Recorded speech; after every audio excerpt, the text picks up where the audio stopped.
We're heading to Spain now, to southern Spain, to meet up with Stephen Pace.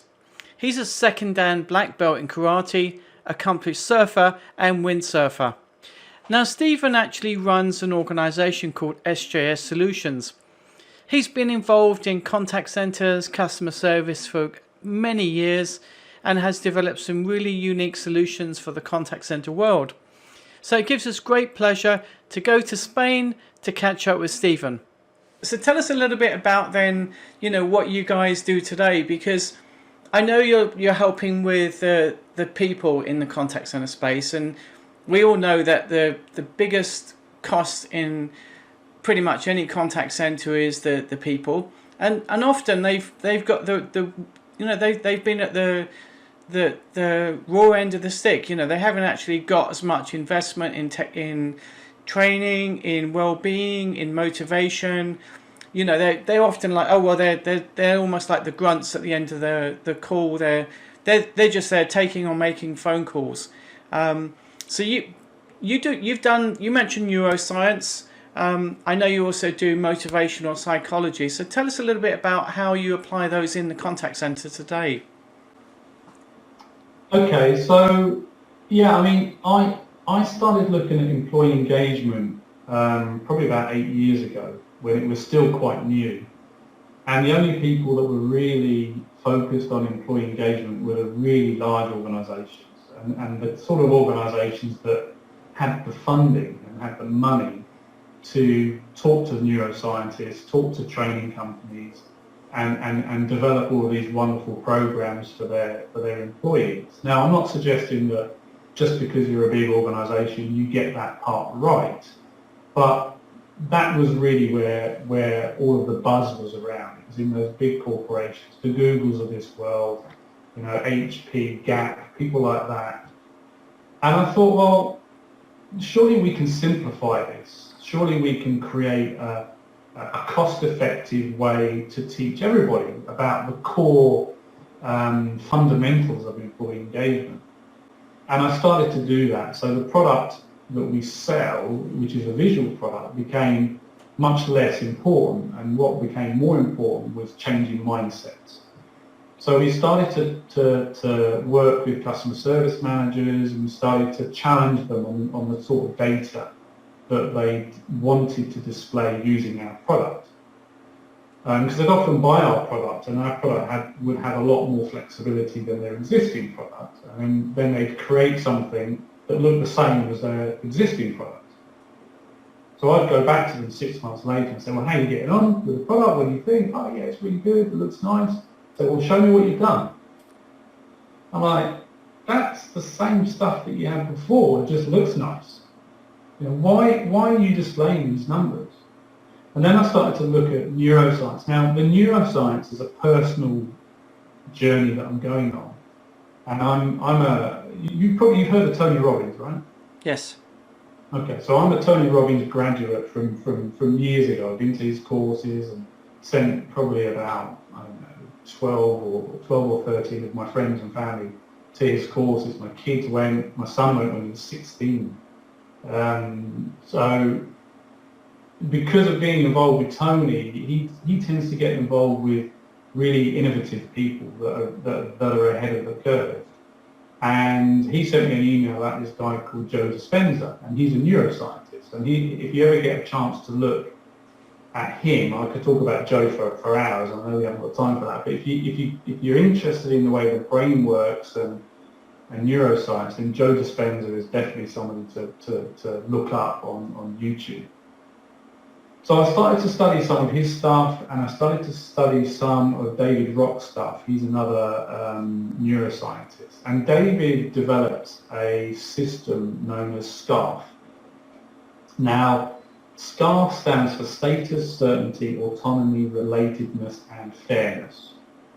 And what he discovered is that these 5 triggers will either move an individual into a negative state where their performance is being impacted. It will actually move them into that fight or flight state where you're getting the introduction of adrenaline into the system, and other stress-related hormones, which make us very ineffective and is extremely damaging to our health. And then so that's the negative. The good thing is if you follow the SCARF principles and you apply those 5 elements and you move someone to a positive state of mind, then their performance increases, their wellness increases. You get the introduction of oxytocin and dopamine and sort of hormones that are really good for your health, make you feel more connected, and are far more likely to allow an agent to create that rapport and that loyalty that all of your customers need. Anyone that's running a contact center needs to improve customer experience. So at that point, I thought, well, we can do this using visuals, and we can start to educate our customers to, rather than just display a load of call handling metrics, to use the SCARF elements and start to display birthday messages, operational messages, congratulation messages that recognize performance, start to remove some of those negative triggers and things that are going to create that fight or flight response, and start to calm the contact center down so it's not spiking every time those calls hit the queue and the wallboards go mad, or your desktop leaps at you, or your mobile device shouts at you. Because 9 times out of 10 the agents are on it. It's just that your systems are so sensitive to those calls backing up that you're telling them they've not done their job just as they're about to do their job. So there are smarter ways to do this by combining different metrics and creating what we call smart triggers. But the whole neuroscience thing now is to talk to the customer, find out what their issues are, whether they could have issues with staff turnover, they could have issues with illness, they might be concerned about mental health. Today, everyone's concerned about those feelings of isolation. I spoke to a company in the US just recently, and we were talking about what metrics they want to display and what system they've got and all of this stuff. And at the end of the call, the lady said to me, "I don't care about the metrics, Steve. I just want a way to communicate with my agents on a regular basis." So they just wanted to be able to schedule reminders and messages to create that connective tissue between the contact center, where agents have these familiar surroundings, and they have people working with them that they get on with, and they have all of that rapport building going on. They want to create this connective tissue to the people working from home. So, I've got some feedback from some of my customers about how we help them in the pandemic. But going back to SCARF, we had a conversation yesterday because the call that we were going to have yesterday had to be postponed because you were having some technical difficulties, just like I was having some technical difficulties earlier on in this call. And I sent you a message on LinkedIn to say, take note of how your body was responding to that. How did you notice any change in your temperature or in your mood when you were going through that particular stressful event? Yeah, absolutely. I mean, I was frustrated and mad, and I was getting hot, flustered, all because of an issue that was outside of my control as well.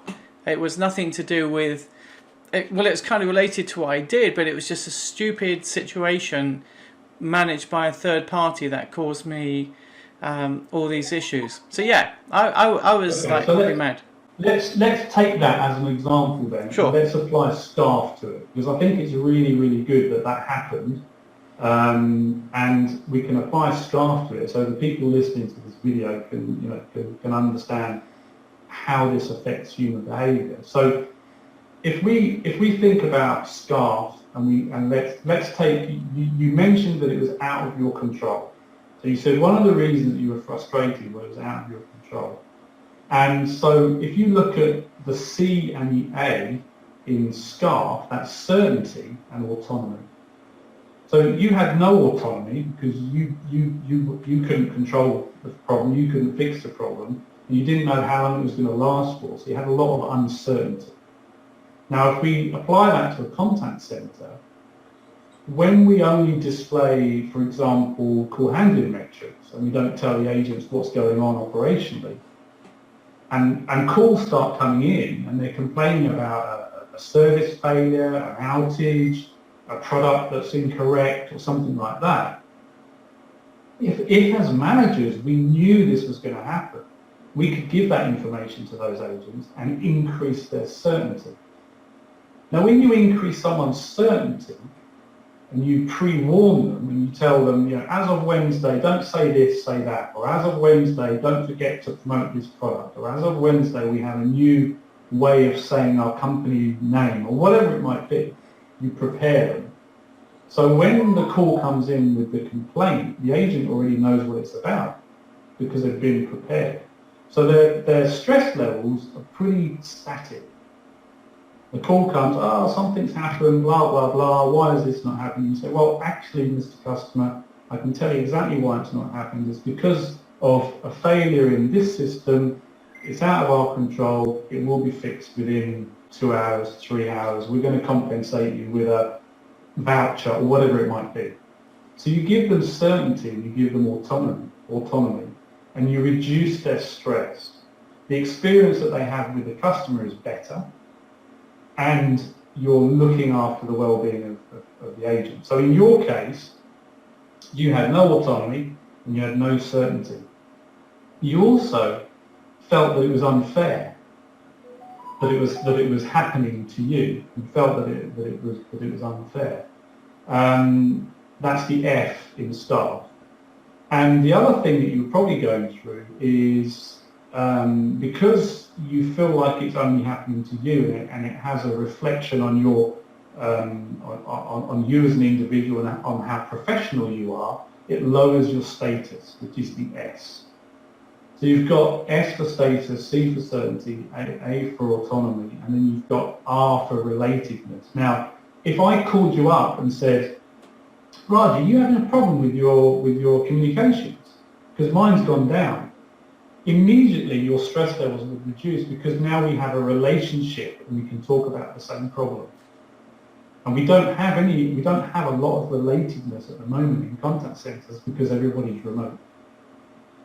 So that's how SCARF applies to those types of events. Now, if we can take SCARF and apply it to everything we do in a contact centre, every metric we display, every report that we run, every communication we have with agents, everybody will feel happier. And not the great thing about this, Raj, is the science shows that, look, we all know that stress has an impact on our health, right? We all know that.